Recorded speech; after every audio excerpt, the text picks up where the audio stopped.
What's going on, everybody? Welcome back to the Canadian Football Fantasy Fix for Week 11 of the 2021 CFL season. I'm Ryan Coop here with your wide receiver preview this time around. If you missed it, go back and check out. I previewed the quarterbacks and the running backs earlier today, and I will have a defense preview out this evening as well, and then depth chart updates on Friday and Saturday to get you all set for setting your lineups for the games in week number 11.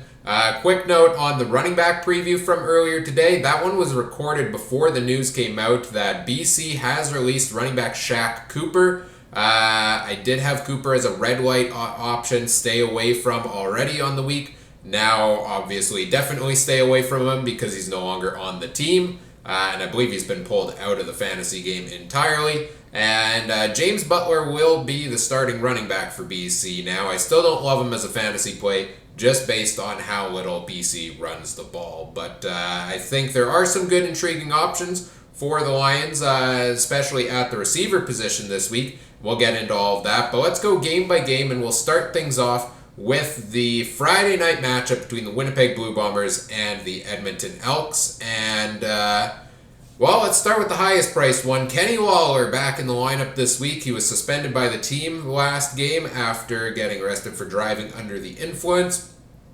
He will be returning to the lineup this week. What did he do last time he was in the lineup? He put up the highest total on the year at 38.5 points. A 200-yard receiving game for him. Best game of his career and best game out of anybody all season long. The reason, though, I have him as a bit of a cautious yellow light this week is because he's been up and down in his last four games. 6.8, 20.7, 4, and then 38.5. So which Lawler are we going to see? The one that gets the bulk of the targets for Winnipeg and is the go-to option? If he is, I see him having no problem hitting at least 22.1 points, which is what I deem as full value, because it would give you 2.5 points per $1,000 you spend, which, if every player does that, gives you a 100-point week. He's averaging 17.5 on the year, so he's got a pretty high floor there. But those couple weeks where he's had down weeks scare me a little bit. I could see a week where maybe, Dembski gets the bulk of the targets, and Darvin Adams gets a couple more, and Bailey gets a couple more. And maybe we see another down week from Lawler. So I'm cautious on him there. But the one option I do really like this week is Nick Dembski. $8,137. You're looking for 20.3 points out of him. Dembski has been quite the consistent performer this season. In his last four games, he's put up 18.4, 18, 11.8, and 19.3. So his salary, to be fair, has risen a little bit where he's not quite hitting that full value mark on all of these weeks, but he's been pretty darn close. He's just falling a point or two short. If you're going to fill in your lineup to get near that $40,000, you need some of the higher priced options in there in general. And I think Dembski is one of the better high priced options there is that consistently hits very close to, if not reaching, his full value on the week. So I like Dembski. He's always good for a big play or two. And in the last two games that he's played Edmonton, he's put up at least 18 points in both.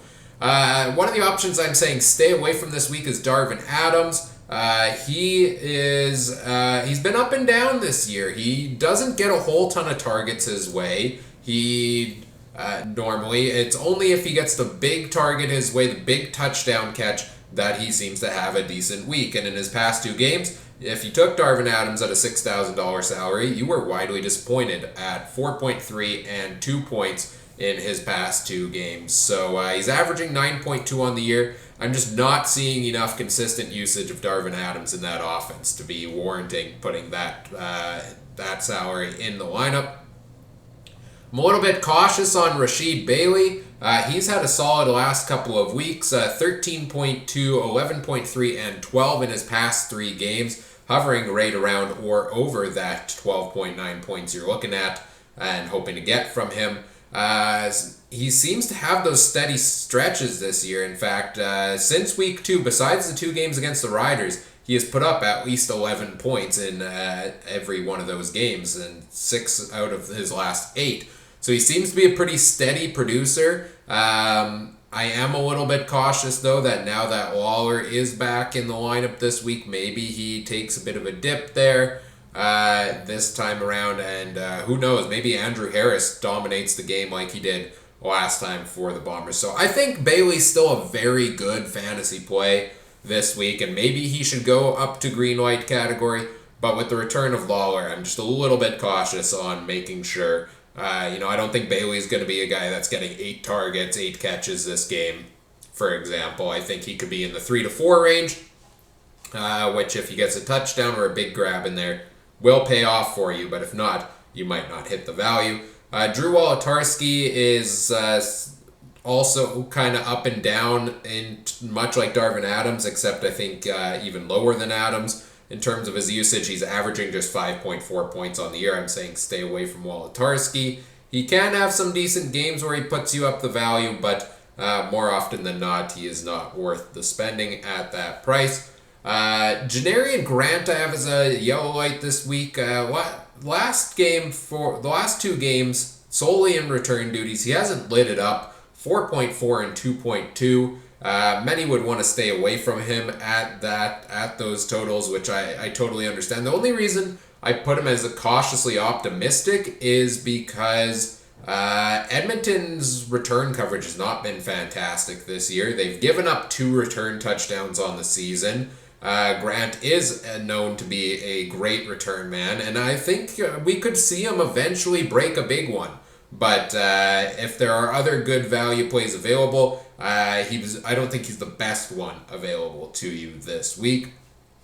Kelvin McKnight, cautious. I would maybe actually stay away from him since we have the depth chart out for that game already, which I'll touch on more fully in tomorrow's video. But McKnight is listed as a backup now with Kenny Lawler back in the lineup, so I think it's going to be tough for him to hit that 6.3 point range. But hey, all it takes is a couple catches, and if he rotates in for a few plays and gets those, then he should hit value for you.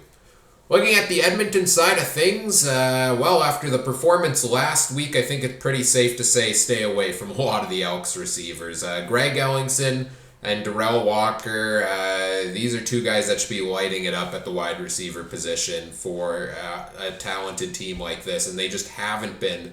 Ellingson has had a couple big games over 20, but for the large part, they're under 10, 15 points for Ellingson. And for Darrell Walker, it's been much of the same. In his past 3 games, he's been at 6.1 is his highest total in the past 3. So he gets a lot of targets his way, but the connection's just not there right now. We saw Trevor Harris go his direction over and over again, and we saw in Taylor Cornelius's first start the same thing, but it didn't equal points on the board or fantasy points on the board for you.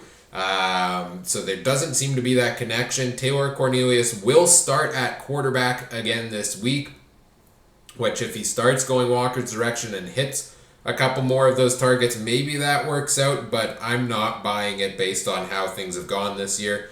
Tavon Smith, his price is dropping a little more now. He used to be over $6,500. Now he's back under $5,000, but also doesn't get a ton of usage in that offense. Mike Jones, in his last 2 games, has put up a combined 5.7 points.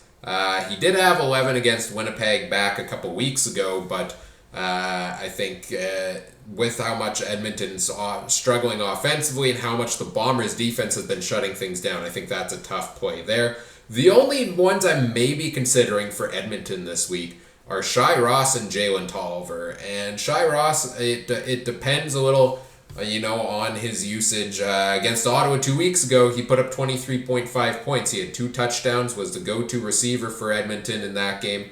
And I was high on him coming into last week, but he put up just 2. So in his last 5 games, he's put up 6.4, 4.40, 23.5, and 2 in his last 5 or 6 games there. So he's capable of a bigger performance, and he's a cheaper salary, so you don't need a ton out of him, which is why he may be an option to put in your lineup if you think Edmonton is going to bounce back with a better game offensively this week. But it's hard to lock him in against this Bombers defense. And Jalen Tolliver also, in the 5 games he's played this year, 15.86, 4.40, and 4.4. He is listed as a backup on the depth chart, so much the same. He doesn't need a ton to get you, and he's come close to that, getting that 6.3 points you're looking for. But as a backup, much like Kelvin McKnight, I think it's tough to hit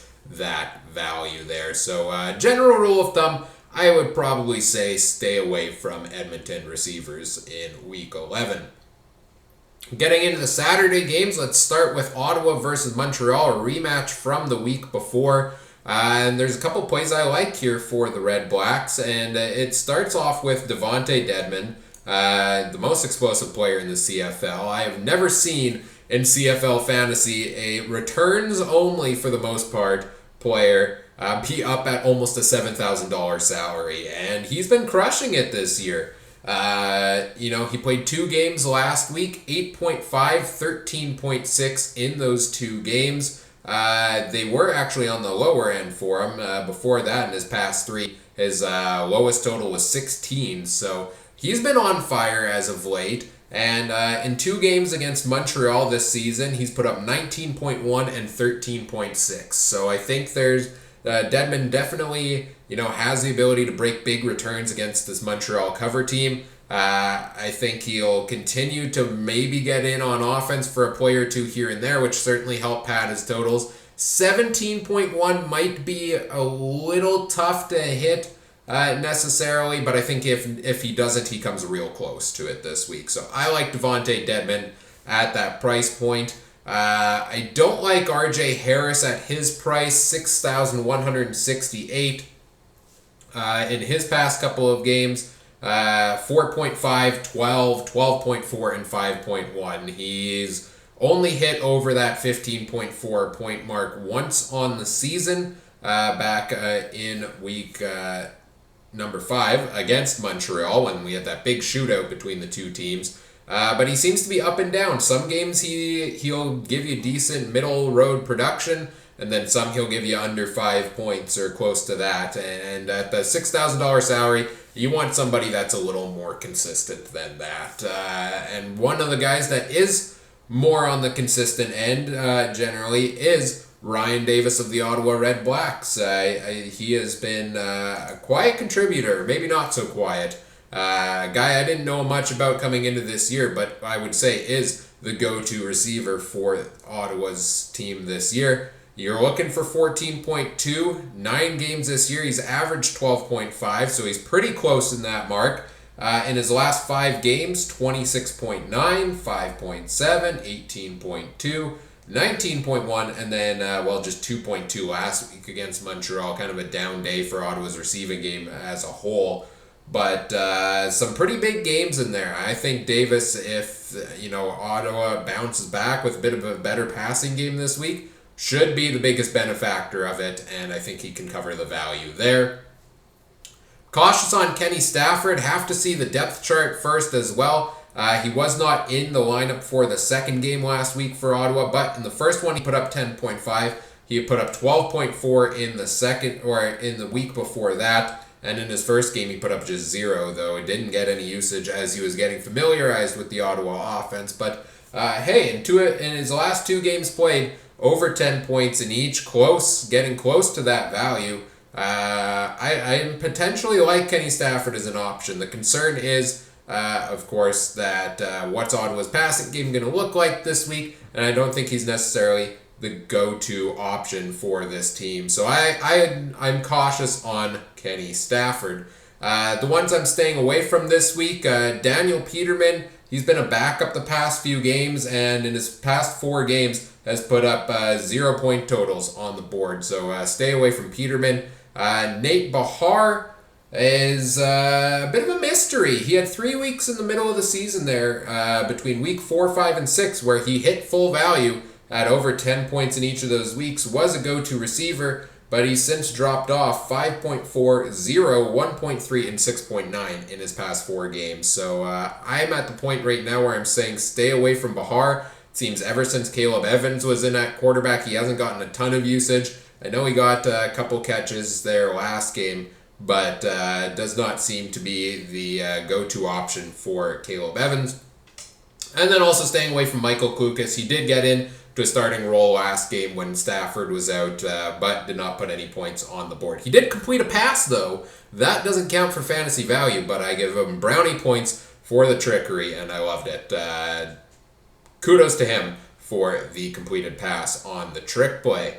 Looking at the Montreal side of things, really the only fantasy options I think to consider at this point for Montreal are Eugene Lewis and Jake Weineke. If the team is producing well, chances are it's coming at the hands of these guys. They are the two most targeted receivers in Montreal's offense. They are the guys they lean on the most, and with an inexperienced Matt Schultz coming in as the starter due to Vernon Adams Jr. being injured, I would say, I would expect him to lean on these two players. So they come at expensive price points, $10,244 for Lewis, $9,344 for Weineke. You need a solid total of over 23 points from both, which it makes me a little cautious because what's Schultz going to do in his first start in a while? Ottawa's defense, is starting to shut things down a little bit more here. And how is that going to play out in this one? And so I'm a little cautious on them hitting those high totals, but they certainly have had the ability to do so in the past. Last week, Weineke put up 14.6. In the games before that, 23.7 and 17.1. Eugene Lewis, 25.2, 20.2. And then last week was a different disappointment with 6.5. So he's pretty close on. They get into those high point ranges. And I think if they don't hit their value, they're still putting up good totals for you. But I'm not sold on them hitting the point total you're looking for this week. So I say be cautious on either of those. And then I'm also saying stay away from Quan Bray, BJ Cunningham, and Keon Julian Grant. As I mentioned, not too much usage for all of them. Quan Bray is a little more expensive. You're looking for 16.5 points out of him. In 4 of his last 5 games, he's had over 10, which is a decent floor, but last game just 2.4, and his highest total on the year is 12.7, so he has not broken you the 16.5 points once yet this year. Same thing, BJ Cunningham seems to hover around the 7 to 10 point mark in a lot of weeks. 8.8, 7.4, and 8 in his past 3 games. I say stay away from him at over $6,000. And Keon Julian Grant just barely gets used at all in that Montreal offense, just 1.6 points on average this season. Getting to the final game of the week, Calgary and BC. Looking at Calgary's chart here, they sure do have a lot of receivers on the roster, and the reason none of them are go-to options is because who knows who's getting the ball with Calgary side of things. Kamar Jordan has missed the past couple of games. I believe he has started participating in practice a little more, and we'll see if he gets into the lineup this week. He does have the potential to break a big game here and there. He had a 21.3 point performance and a 33.9 earlier this season, but he's facing a tough BC defense. They're pretty good normally against the pass. That game against the Bombers where Caleros threw 400 was an outlier, I think. And Bo Levi Mitchell hasn't exactly been on his game a whole ton lately. So I'm saying stay away from Jordan. The price is so high, I think you're going to be disappointed if you put him in your lineup. Cautious on Markeith Ambles and Josh Huff. Ambles finally got in for what I believe was his first touchdown of the year last game on the big play to start the game. 16.4 points is what he got, but in the games before that, 10.5, 1.5, and 7.8. So he seems to be a bit shaky.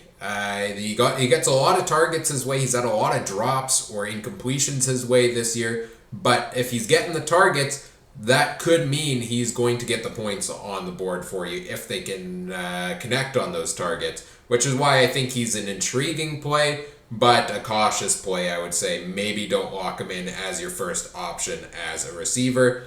Same thing with Josh Huff. I was high on him earlier in the year. He had a solid couple weeks in the middle of the season, but in his past 3 games, 11.6, 3, and 12.7. So he's cooled off ever so slightly. I do like him as a play, I think, more than I like Ambles. Huff at times gets in on some return plays, which picks up some yardage there. I think he's also a good veteran receiver for this team as well. So I do like Josh Huff potentially, but 17.3 might be a tough total for him to hit. Herji Mayala, while he did have one of his best games of the year last year, is averaging just 5.6 a game through 8 games and is not worth the price.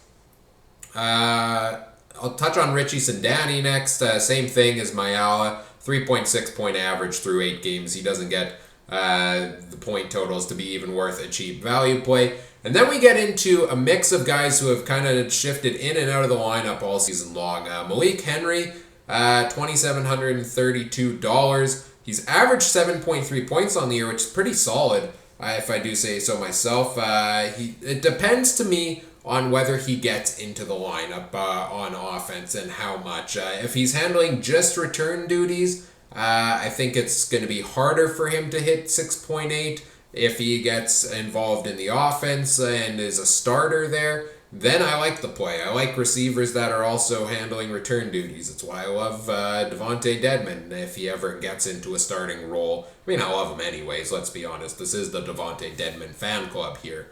But Henry doesn't get a ton of usage in that offense. If he does, he produces. He had 13.8 points 2 weeks ago against Saskatchewan when he got more involved in there. So I think he could be an interesting play, but if he's not starting, be cautious. Nick Hawley, same thing. He was a late addition to the lineup last week with Dan Williams going on the one-game injured list. And in that game, he did put up 8.1 points and was the only Calgary receiver to hit their full value, but I think it's few and far between. We've only seen him play 2 games this year, and he's averaging 5.9, so it's close to that mark, but not a guarantee. Luther Hakunavanhu has only played 1 game this year, so too small of a sample size to know what to expect from him. Colton Hunchak, you never know how much usage he's getting in that offense. He should be in always as at least a backup, sometimes a starter. Either way, 1.9 points in 9 games. And same thing, Dan Williams, just 3.9 so far this year. But I think if he gets involved offensively, he's also handled some return duties at times, could be an intriguing play depending on how things line up for Calgary. So don't love a lot of the options from this team, to be honest, because I think the fact that you see so many receivers listed here should be a sign that the ball spreads around quite a bit and it's hard to pinpoint one over the other. Then finally, looking at BC, this is where I think there's some great plays available to you. No Lucky Whitehead, he is out due to injury for the next couple of weeks, and that means, his targets and his yardage and his point totals got to get spread around to other guys, and I think there are some great benefactors to that. Brian Burnham is the most expensive one. He comes in at $9,912, and part of me thinks that with Whitehead out, Burnham could be could have his big game this week. He's had a couple earlier this year of 22 and 24, but he's also had a lot of games where he's, a couple under 10 or a couple in the mid 10 to 15 point range, which is a disappointment at that salary. If he's getting most of the targets and they're trying to lean on him without Whitehead there, then I think Burnham could have a good day. But if they decide to spread the ball around to some of the other guys, then I think just because of the price, I'm not locking Burnham in as an option this week. I think he could be a successful play, or people could pay a lot of money for him and be disappointed with a 10 to 15 point week. Javon Coutoy is one of the guys I really like, though. $5,895. He has, in his 5 games he's played this year, 20.3, 16.9, 9.1, 8.6, and 8.5. So it's kind of dipped a little bit in the last couple of weeks where he has hovered around that range, but that was, for a large part of it, Lucky Whitehead stealing the show in those games. So if he can get a couple more catches, a couple more targets his way, I think he should be able to hit. 14.7 isn't too tough of a value to hit. You get 5-6 catches in there maybe for 60 yards, and maybe you get a touchdown. You're getting pretty, well, you're hitting the value if you get the touchdown, but you're getting pretty close on those catches alone. So I think Katoy could be a good play there. Lamar Durant, I'm still cautious about because he missed a lot of time due to injury, and in his first game back against the Bombers a couple weeks ago, just put up 1.8 points. I need to see how well he's being used now that he's back from injury. I'm staying away from Shaq Johnson this week. He's averaged just 3.8 through 8 games. Yes, I think he could get a little more usage just like the other guys this week, but I think he's still going to be one of those guys that doesn't get used heavily. He hasn't. He's always been somebody who gets a catch or two here and there in this BC offense. So I'm saying stay away from Johnson because of the $3,600 salary. And I really like Keon Hatcher at $2,500. I think this is the best value play of the week. 4 games this year, he's averaged 9.4 points in those 4 games. And, 11.5, 12.8, 3.7, and 9.4. That's not too bad, I think, across 4 games for him. That down one a couple weeks ago against the Riders, but he hasn't broken a massive game so far, but at $2,500, you don't need it. If he's putting you up 12 points on the week, that's double what you need out of him. So I think that 6.3 is real easy for one of the more go-to options, which he is now potentially with Lucky Whitehead out. I think it's really easy to hit that total, and I think he should be able to clear the bar on that pretty well. And then also cautious on Jacob Scarfoni. 6.3 points what you're looking for. Again, a decent value play potential there if he is in a starting role, but probably not looking to put him in my lineup. If you're going with one of the cheap BCU players, go with Keon Hatcher. So those are the options at receiver for this week. Some interesting plays and not a whole lot of options to choose from with only 3 games and 6 teams playing, but I think there are some good plays at all of the different price points, which should hopefully help you set your lineup for this week. As I mentioned off the top of the show, if you missed it, go back and check out my quarterback and running back previews. I had those out on the channel earlier today. I'll have your defense preview out later this evening as well. Then I'll have the final depth chart updates on Friday and Saturday to get you all set for this weekend's games and help you finalize your lineups. Do all the YouTube things, like, comment, subscribe, let me know what you liked, what you didn't. If you have any fantasy questions, put them in the comments section or tweet them at me at SuperTrooper42. A link to that's in the description. And if you want to play CFL Fantasy alongside myself and other viewers, check the video description. There's a link there to the Canadian Football Fantasy Fix group over on the official CFL Fantasy site. You can play CFL Fantasy alongside myself and other viewers this week and every week throughout the 2021 CFL season. As always, thanks for watching. Take care. Have a good one. Bye.